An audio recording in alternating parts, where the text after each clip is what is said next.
चोराचा भेव आणि राजकारणी देवतेले मतदाराचा भेव। पण ते तुमच्या लक्षात आलं नाही, हा प्रॉब्लेम आहे। 75 वर्ष उलटून गेली, काय आम्हाला चांगली शाळा भेटली? 75 वर्ष उलटून गेली, भाजप आणि काँग्रेसची सरकार होऊन गेली, काय आम्हाला चांगली आरोग्याची व्यवस्था भेटली? हा प्रश्न तुम्हाला आहे। अरे 1.25 लाखाचं घर जेव्हा सरकार गरीबाला देतं तेव्हा सालेहो तुम्हाला लाज वाटायला पाहिजे। तुमचा संडास 5 लाखाचा आणि गरीबाचं घर जर 1.25 लाखाचं बांधून देत असाल तर ही बटन बॅट वर मारल्याशिवाय राहणार नाही, बटन दाबावं लागेल तुम्हाला।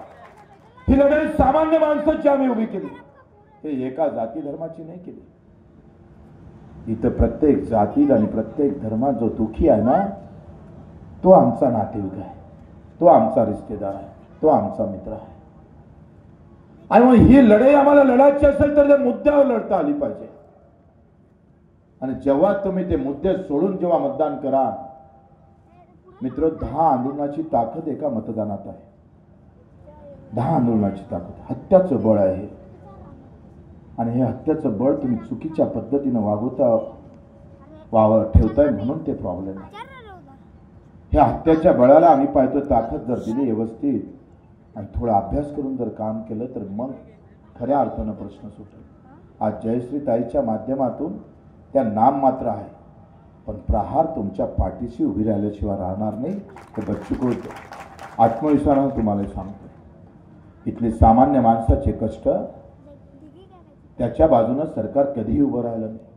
हे दिव्यांग बांधव आहे, ज्याला 2 पाय नाही, हात नाही, डोळे नाही, चलता धड येत नाही, त्याच्यासाठी मार लढा करून 600 रुपयाचा 1000 रुपये, 1000 रुपयाचे 1500 रुपये झाले।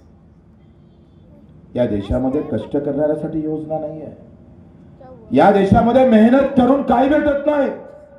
ज्यांना अधिक मेहनत करावं तो अधिक उपाशी राहणार, जो बेमानीनं जगणार तो तुपाशी जगणार, तुपाशी खाणार। मित्र, हे चित्र बदलत का नाही आहे त्याचं कारण तुम्ही या लक्षात ठेवा। आम्ही ताकदीनं ह्या गोष्टी समजूनच घेतल्या नाही। आजही जिल्हा परिषदच्या शाळेचा काय अवस्था आहे? वर्ग 4, खोल्या 2, मास्तर 1, शिकत बस कसं शिकत तर। गरीबाचं शिक्षण वेगळं झालं आणि श्रीमंताचं शिक्षण वेगळं झालं। गरीबाचे नेत्याचे पोरं आम्ही पाहतोय जर्मनीमध्ये शिकायला जायला लागले आणि आमच्या पोट्ट्याला मास्तरही नशिबी नाही आला, शिडच येत नाही आम्हाला। तुम्ही एवढे थंडे झाले, कोणता बर्फ वापरता मला माहित नाही, एवढ्या आमच्या आत्मा थंड्या का झाल्या? अरे हा छत्रपती शिवरायाचा महाराष्ट्र आहे। 7 मावळे घेऊन आदिलशाहची फौज 10 लाखाची 100 मीटरवर असताना 7 मावळे जेव्हा जातं तेव्हा किल्ला सर करतं आणि तिथून स्वराज्याची निर्मिती करतं। तो महाराष्ट्र आहे, आम्हाला सुद्धा पेटा लागल, आम्हाला सुद्धा पेटून उठावं लागणार मित्र। आज आम्ही पाहतोय पाणी धोधो या भागात पडतं आणि सिंचन मात्र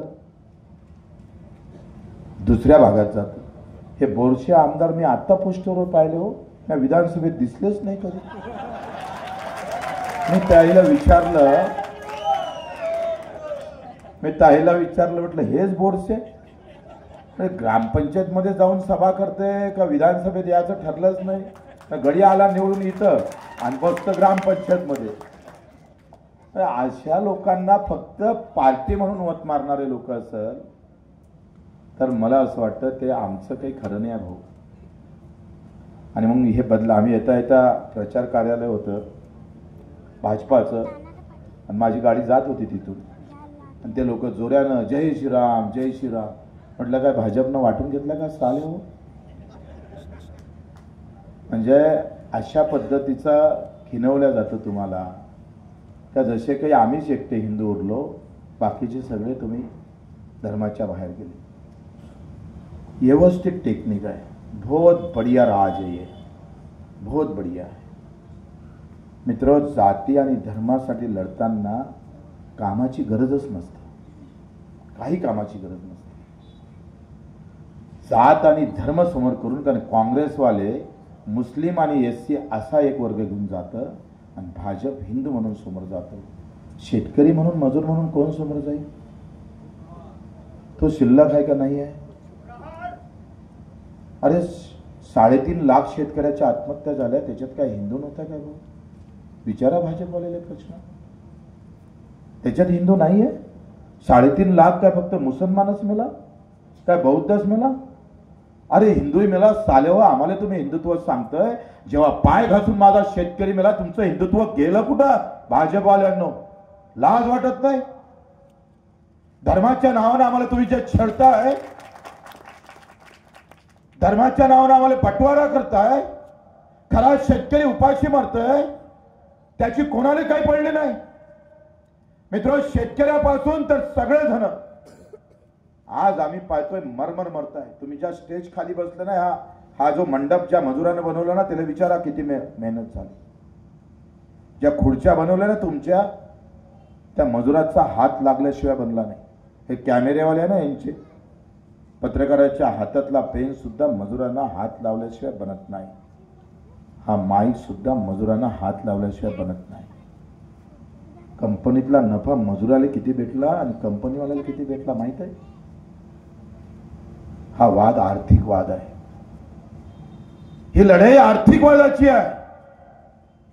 इथं मेहनत करणारा मजूर मरमर मरत आणि कंपनीचा मालक मात्र माल घेऊन, पैसा घेऊन बेमानी करून कमावतोय. कोणी बोलायला तयार नाही आहे, कोणी सांगायला पण तयार नाही आहे. कारण आम्ही पाहतोय, मी जर जातीचं राजकारण केलं असतं ना, तर 100 आमदार सहज बच्चू कडूचे आले असते. पण शेतकऱ्याचं राजकारण करायला निघालो. मूर्ख आहो आम्ही. आमच्यासारखे नालायकच नाही कोणी. पण शेतकरी म्हणून तुम्ही पेटून उठत नाही, शेतकरी म्हणून तुम्ही जमा होत नाही. पण जातीच्या नावानं आम्ही पाहतोय लाखो लोक जमा व्हायला वेळ लागत नाही. आरक्षणाचा प्रश्न शेतीच्या प्रश्नात लपलाय, लक्षात घ्या.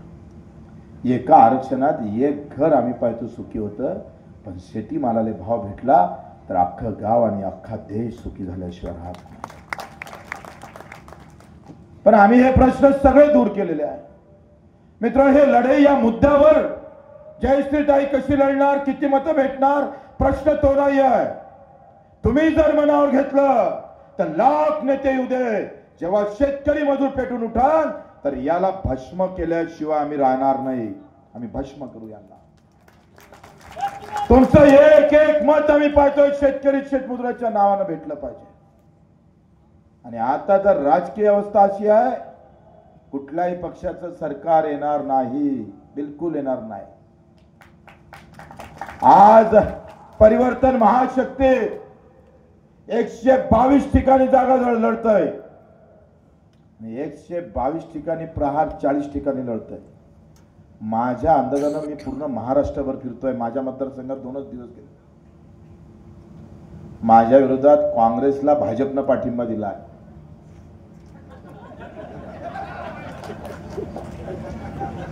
पुऱ्या देशात काँग्रेस मुक्त भारत आणि मला इथं काँग्रेस युक्त अचलपूर. त्याला माहित आहे हा पडला म्हणजे जमला. आपलं विधानसभेत कोणी बोलायला तयारच नाही आहे. हा थांबवला पाहिजे याला. कारण बच्चू कडू जेव्हा विधानसभेत उभा राहतं ना, तेव्हा मुख्यमंत्र्याला घाम पुसायला लावतं, एवढी ताकद न बोलतोय.